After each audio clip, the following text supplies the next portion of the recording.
Used to be a cop myself. Only for a day, though. Somehow I managed to get myself involved with the incident in Raccoon City on my first day in the force. I'm under the President's order to rescue you. What? My father? Come on. Let's go home.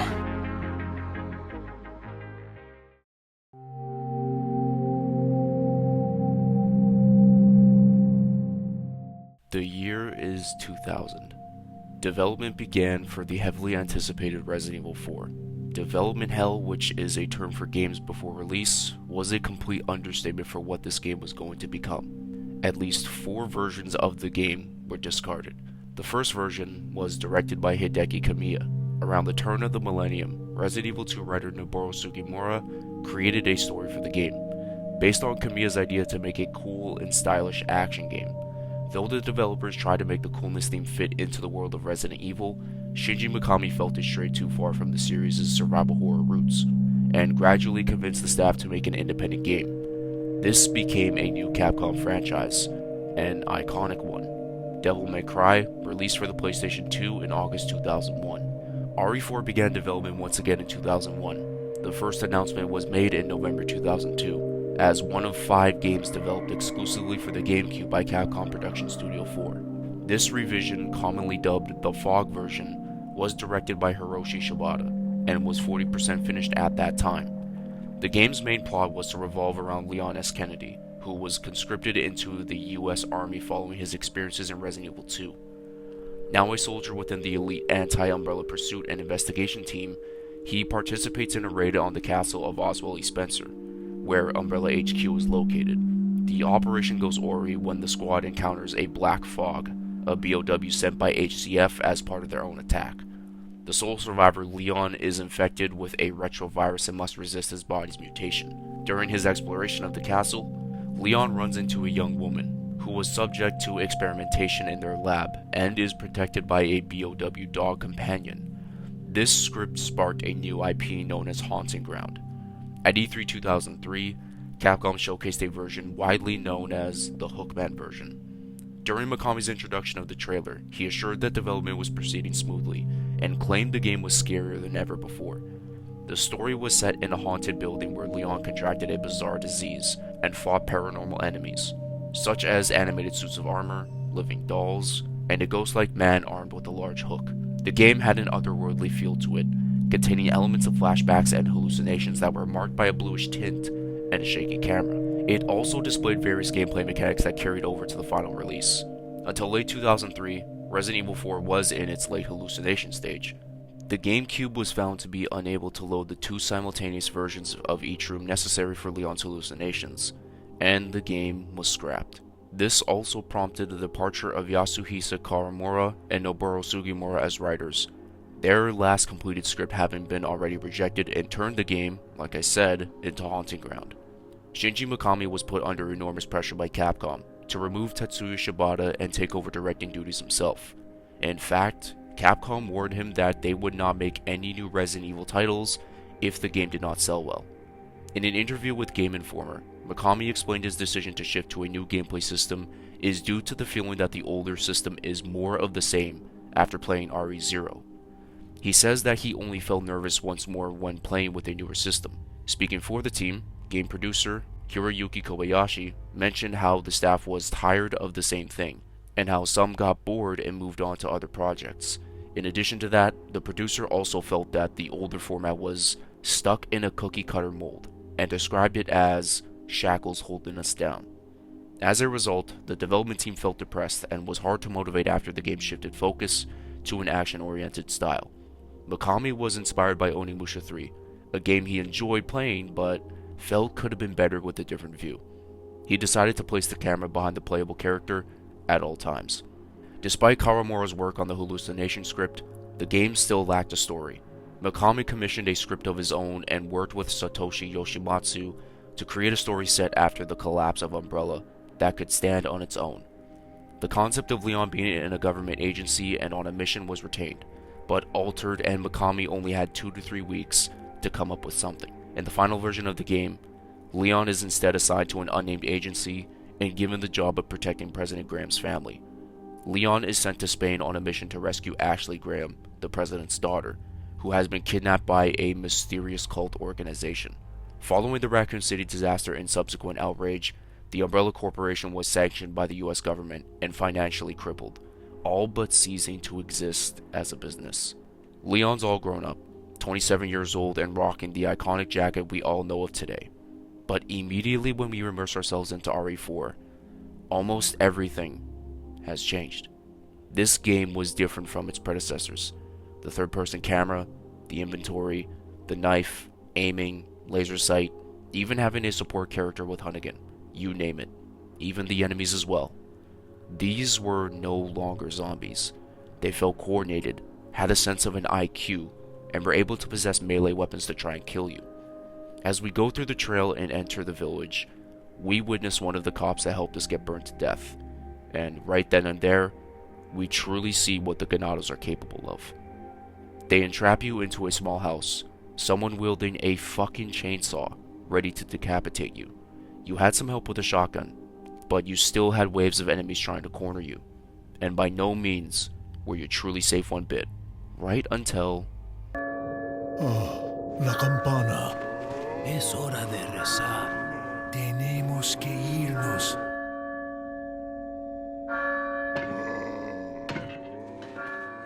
This was only a sample size of what we would end up dealing with. This game featured many new gameplay elements, hand-to-hand combat, and one of the more polarizing features in gaming.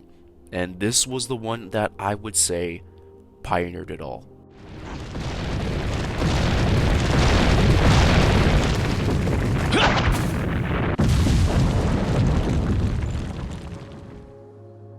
Quick time events. Towards the end of the chapter, we meet up with Luis Serra. Proceeding to get knocked out by the village chief, we are handcuffed behind Luis, and we get to know him a little more. A former cop knows where Ashley is being held hostage, in a church of all places. But even when we both escape, he doesn't spill everything fully. What is his reasoning being here? That we wouldn't know for a while. But of course, we need to talk about our best friend. Got something that might interest you. Alright, all jokes aside. A wandering merchant appears and his mystery is bigger than anything else. Selling us weapons, its upgrades, health items, and in return, we give him pesetas, treasure we find and combining them. It felt very satisfying every single time you saw him, and all of the upgrades were worth every penny. As we deal with more hordes of enemies and head back to the village, something felt missing in this game. Having to escape with a sense of urgency, we finally unlocked the door that was the entrance to the church. And then...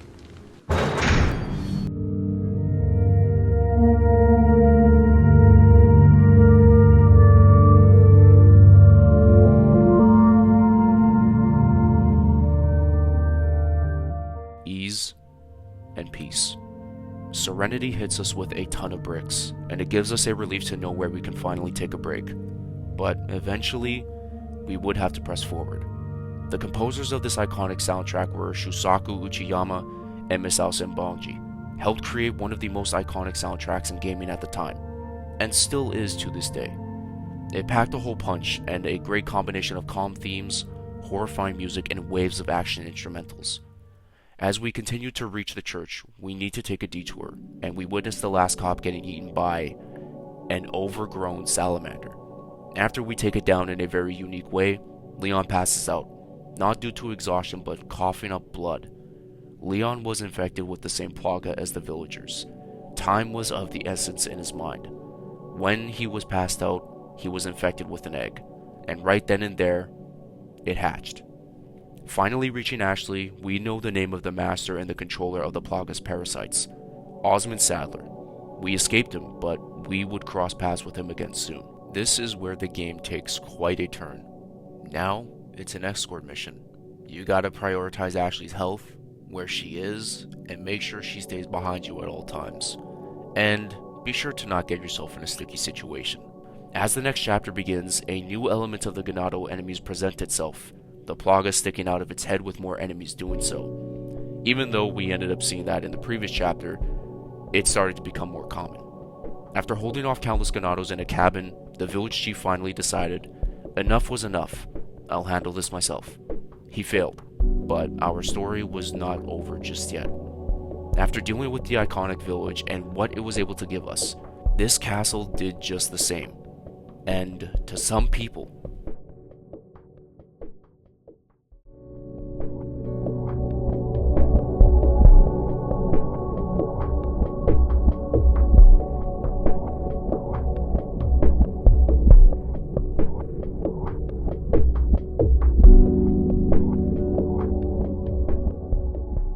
even better. One of the best things about this game was the pacing, enemy variety, and new atmospheres and enemy encounters that never felt repetitive. Something felt new every time. When you encountered a Chainsaw Man, the Del Lago, the Bella Sisters, Garradors, Novistadors, and so much more. That I will eventually get into later. The section that truly puts your skills to the test was the water room. Many hate it, but I loved it. It truly showed how far you have come in a game without a boss presenting itself. Keeping an eye on and protecting Ashley at all times, being aware of your surroundings and using all the firepower and throwables you have obtained through the merchant and the game itself. And even if you struggled, this game introduced something called adaptive difficulty. The more you struggled, the game helped you out by removing enemies or limiting their weapons. That was a nice touch by Capcom. After escaping the water room, you think you can calm down and think everything will be a cakewalk afterwards. Maybe, but not entirely. You're back to square one again by yourself, and racing against time to find Ashley again, because her infection was earlier than yours, so you had to worry a little more about her. But wait, I need to talk about one of the best things in this game, even though I never mentioned it. That being the atmosphere and sound design. It wasn't just from one area, it was the entire game. From the inside,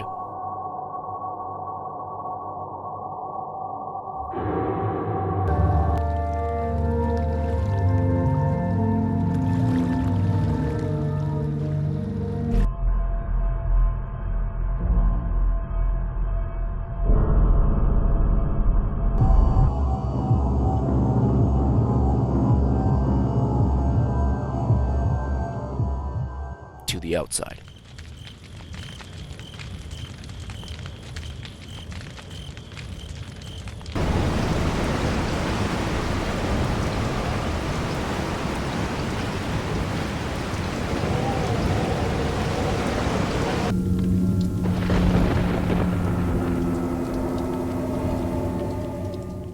And that is only one of the things that made this game so special.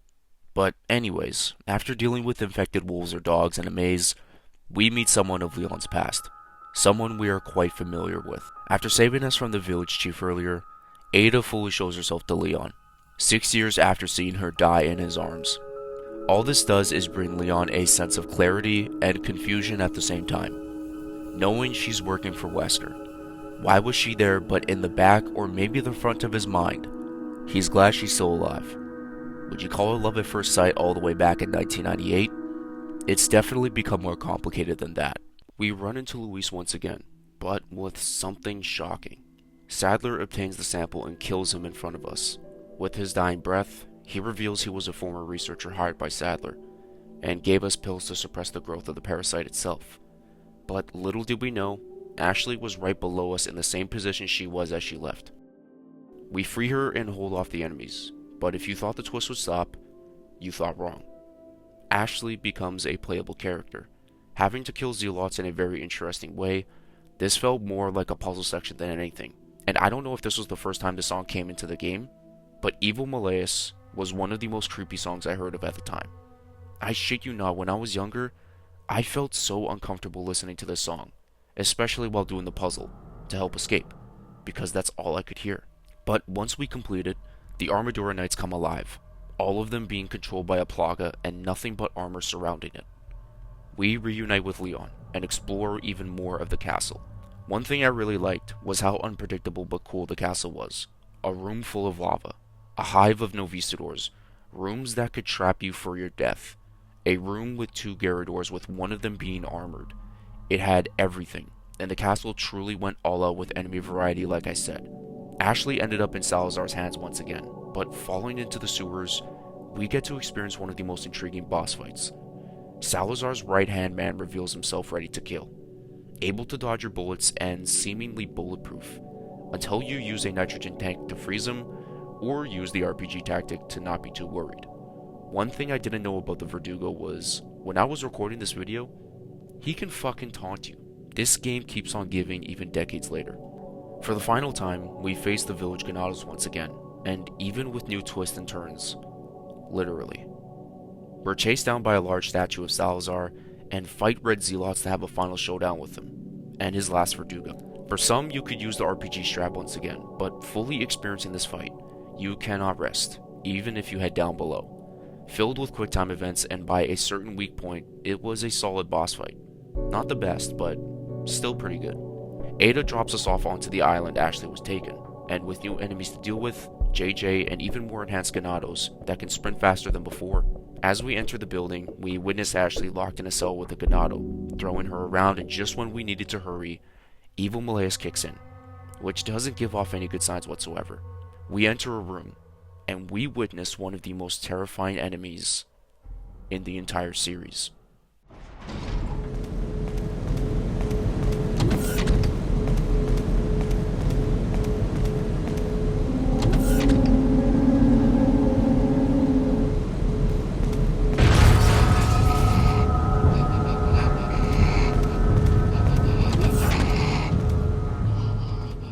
Regenerators. What makes these creatures so horrifying yet fascinating? Their regenerative abilities, the infrared scope to find the weak points, the weird sounds they make.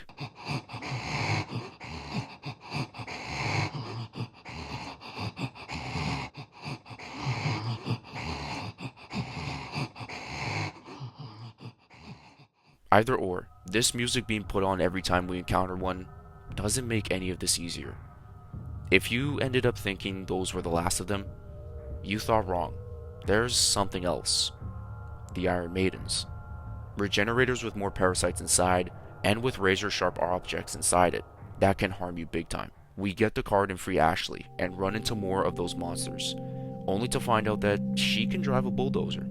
She's taken away from us once again, but as we press forward, we encounter someone again of Leon's past. More so, an old comrade.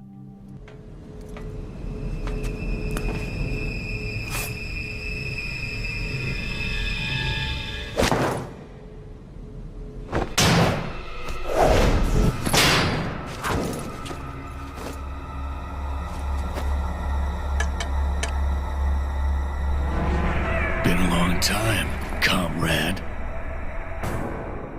By the time this game released, there was zero backstory as to how Leon and Krauser met, but 5 years later we finally got it. These two were former partners in South America.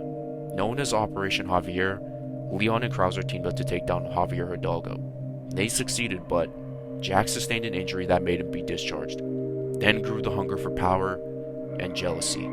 He faked his death and kidnapped Ashley. He's pretty much the reason why Leon is in Spain in the first place. This knife sequence was amazing. Even though it was riddled with QTEs, it made sense if anything. It was the perfect time to use that amount. With Sadler on comms now, he tells us about it. Not Pennywise, but something different. We got introduced shortly after. An unknown monstrosity, not knowing of its origin or anything. Just take it down as fast as possible. This was another unique boss fight. Having to be on high alert every time he was up above. And even dropping the cargo, he still survived in his ultimate form. Or should I say it. We take it down and move on to Krauser. This is where the pacing truly picks up. Initially, in my first few playthroughs, I always melted through my ammo, like nothing, because he dodged them so fast. I love that Capcom never told us this, but this detail was literally hiding in plain sight. Krauser's true weakness was your knife. In his ultimate in base form, it's so unique and it makes you very cautious when to attack. The knife became a forgotten weapon, the more stronger the enemies ended up becoming. But nonetheless, it was a great boss fight. After the explosions, Mike appears to give us a hand with the cavalry that stood in front of us. From JJ, RPGs, and so much more. It was all-out warfare, pretty much like their last stand. Mike fell to his death from an RPG. I don't think Leon will ever know what that good bar was, unfortunately. As we go past the prison and more, We rescue Ashley for the final time, with the help from Ada, and even with the parasites gone from our bodies now, Leon had some unfinished business. Freeing Ada, we witness Sadler's final form, with one last showdown in the books. His weakness were the eyes on each leg. Once enough damage was taken, Ada tosses you an RPG, just like in Resident Evil 2. And then he falls. Ada takes the sample for the family, and Leon escapes the island with Ashley. Finally, heading home. This wasn't the end of the game, however. You still had more content and more weapons to unlock, giving you more reasons to play the story again and much more. Unlocking professional difficulty, Assignment Ada, basically being a minigame obtaining samples on the island as Ada. The Mercenaries game mode returns and packs a hell of a punch, with a good range of characters to play with and having their own unique combat abilities, and even a map that we've never seen before, and an oversized Dr. Salvador going wild. Even the rewards for both events were awesome. The hand cannon for Mercenaries, Leon's Matilda pistol in RE2, the PRL 412 laser that kills everything in sight, unless you're on PS2, the Chicago typewriter, and Leon's Mafia outfit, and so much more. And lastly, we get separate ways. Ada's journey and new stories since RE2, and her experience in Spain and what she went through. So many interesting details were solved in that mode. For what it was fun. This game had quite the marketing, and even a chainsaw controller, which I don't even want to imagine what it's like playing on it. Let's not forget though, this game was ported like no other. Capcom's Skyrim is a complete understatement. I've planned this video in my brain for many years, and 20 years is obviously a lot. But nothing, in my opinion, is going to change. No matter what, I will always have those rose-tinted glasses on me for this game. This was the one for me and will always be my favorite game ever made. I'll never forget my first experience seeing this game. When I was a little kid, I saw my older brother play this game on his PS2. As a matter of fact, it wasn't the first RE game I saw. It was actually Outbreak. But 4 looked more cooler and unique to me. And I'll never forget when I first saw the chainsaw guy. I feared for my life, and every time I touched the controller and saw him, I always pass it off to my brother like, hey, big bro, can you kill this guy for me? I was never scared of the Garradors, the Verdugos, or even the Regenerators. For some reason, I thought they were funny because I thought the weird noise they made sounded like they were getting tickled. I'm not elaborating any further.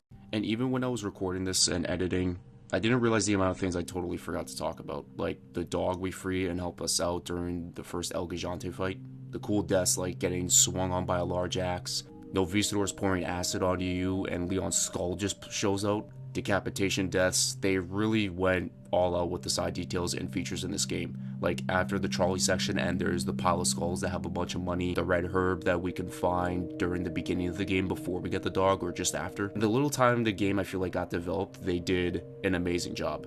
Either way, this was the game that helped kickstart me into being a fan of this franchise. It wasn't consistent, but it was more spotty than anything else. I didn't make a full commitment until the pandemic happened. I threw myself into the woods of streaming and saw what I could do there.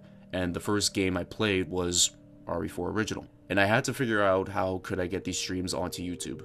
I found a way, and then content creation became my biggest hobby. Paul Mercier is my Leon at heart. His voice and everything about him, I feel like brought Leon to life. He embodied the cheesy action hero role so well and knew when to get serious. We haven't heard from this guy, it feels like, in so long. I feel like the last time we heard was around 2018, but whatever he's doing, I hope he's doing well. And the same goes for the other VAs like Sally Cahill and more. Another funny thing I wanted to mention was I didn't know Ashley's voice actress was Sandy in SpongeBob until like a few years ago. I should have known nonetheless, but when I found out about that, I was just blown away on how dumb I could be. I'd never stop playing this game and always do one run, at least once or twice a year. I just never get tired of playing this game, no matter how old it is. Resident Evil 4 isn't just a video game, it's a benchmark, one of the most impactful in recent memory. the most impactful in the series and may never be replaced in that category. Games you see with the third-person camera perspective on the right shoulder that may be a shooter or combat-styled game took influence from what Capcom did. There may have been others before, but there wasn't any as well as done as this one. Some people distanced themselves away from the series after this game, which was understandable. It may have saved the series, but it also had a case for it being the downfall of survival horror, because Capcom shifted gears with later titles picking up the action and leaving the horror behind. It started with RE4. Nonetheless, this game changed many landscapes, impacted many lives just like any other game, and on its 20th anniversary today, it felt like the right and only time to make this video. And with that being said, this channel would not exist without this game, and I'm glad it got an eventual remake 18 years later. Don't worry though, that will get its own video very soon. But if I had to truly give my opinion on this game and what it did for me, it's like a part of me I can't let go. Let's leave it at that.